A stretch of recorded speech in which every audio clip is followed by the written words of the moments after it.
উন্নত চিকিৎসার জন্য ডিসেম্বরের মাঝামাঝিতে বিদেশ যেতে পারেন বিএনপি চেয়ারপারসন খালেদা জিয়া।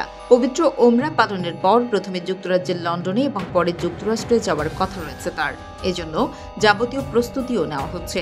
এরই অংশ হিসেবে বুধবার ঢাকায় মার্কিন দূতাবাসে গিয়ে বায়োমেট্রিক ফিঙ্গারপ্রিন্ট দিয়েছেন তিনি।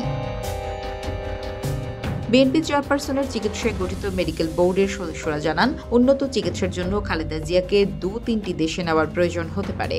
সবকিছু ঠিকঠাক থাকলে 12 অথবা 13 ডিসেম্বর তিনি যাত্রা শুরু করতে পারেন। তার সঙ্গে চিকিৎসক সহ থাকবেন 17 জনের একটি দল। যাওয়ার পথে সৌদি আরবে ওমরা পালন করার কথা রয়েছে তার। দিন কয়েক আগেই সাবেক প্রধানমন্ত্রী খালেদা জিয়াকে ওমরা করার জন্য আমন্ত্রণ জানিয়েছে সৌদি সরকার। সবশেষ 2016 সালের সেপ্টেম্বরে পরিবারের সদস্যদের নিয়ে হজ পালন করেছিলেন তিনি। এদিকে বুধবার দুপুরে ফিঙ্গারপ্রিন্ট সংক্রান্ত কাজের জন্য যুক্তরাষ্ট্রের দূতাবাসে যান খালেদা জিয়া। তার সঙ্গে ছিলেন বিএনপির স্থায়ী কমিটির সদস্য অধ্যাপক এজেড-এম জাহিদ হোসেন, সাংগঠনিক সম্পাদক শামা ওবায়েদ, বিএনপি চেয়ারপারসনের একান্ত সচিব এবিএম আব্দুস সাত্তার এবং ব্যক্তিগত চিকিৎসক মোহাম্মদ মামুন।